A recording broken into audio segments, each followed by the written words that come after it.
Salut à nouveau. On va continuer les cours des sciences de la vie de la Terre, section internationale du baccalauréat marocain français, option des sciences maths A et option des sciences de la vie et de la Terre. Toujours dans le cadre du calcul des fréquences, des phénotypes, des génotypes et des allèles à travers les générations, et dans le cas d'un gène non lié au sexe, mais cette fois-ci, il s'agit d'un cas de dominance absolue. On va proposer une population formée de 1666 individus. Ceux ayant le phénotype noir représentent 466 individus et ceux ayant le phénotype blanc, on a 1200 individus. La tâche demandée, c'est le calcul de la fréquence des phénotypes, celle des génotypes et des allèles. Pour le calcul des fréquences des phénotypes, on aura besoin du nombre d'individus ayant le phénotype noir et ceux ayant le phénotype blanc. Comme c'est le cas de la codominance, aussi pour la fréquence du phénotype dans le cas de la dominance, c'est de la même façon. On prend en considération le nombre des individus ayant le phénotype divisé par le nombre total de la population, et donc la fréquence du phénotype noir est égale à 0,280. La fréquence du phénotype blanc, c'est aussi le nombre total des individus ayant ce phénotype sur le nombre total des individus de la population. Donc f de b est égal à 0,720. La somme des deux fréquences est égale à 1. Pour le calcul des génotypes, il faut signaler tout d'abord que pour l'individu ayant le phénotype lié à l'allèle récessif, noir, le génotype est nécessairement homozygote, NN. Par contre, pour l'individu ayant le phénotype lié à l'allèle dominant, le blanc, son génotype peut être soit homozygote, soit hétérozygote. Donc, pour le calcul des fréquences et des génotypes, celui de génotype homozygote récessif, il est caractérisé par un seul phénotype, donc la fréquence du phénotype est égale à celle du génotype.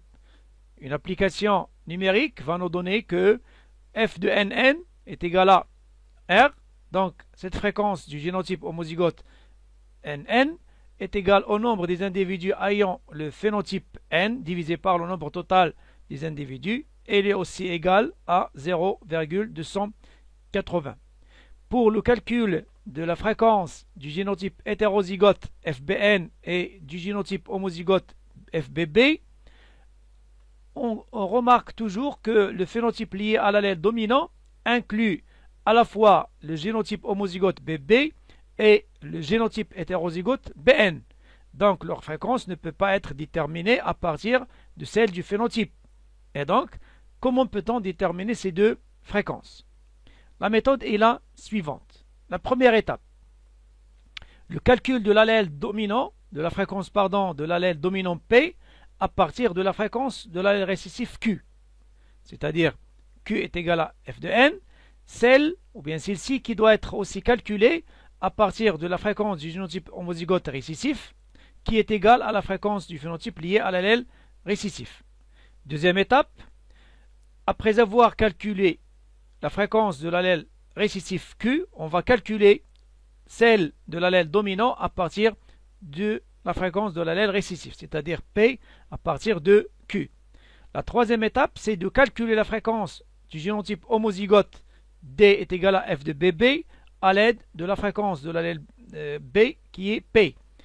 En quatrième lieu, on va calculer la fréquence du génotype hétérozygote H est égal à f de Bn à l'aide de la fréquence de l'allèle B qui est P et celle de l'allèle petit n qui est Q. Donc pour appliquer ces étapes, on va toujours travailler sur le même exemple, celui qui concerne bien sûr la couleur noire et la couleur blanche. Donc nous savons que la fréquence du phénotype lié à l'allèle récessif est égale à la fréquence du génotype, c'est-à-dire R est égal à f de nn comme génotype, il est égal aussi à la fréquence du phénotype. Donc puisque f de nn est égal à q carré est égal à 0,280, donc f de n est égal à q. C'est-à-dire que est égal à la racine carrée de q au carré. Puisque q carré est égal à 0,280, donc q est égal à 0,53. Deuxième étape, c'est le calcul de la valeur de P à partir de Q.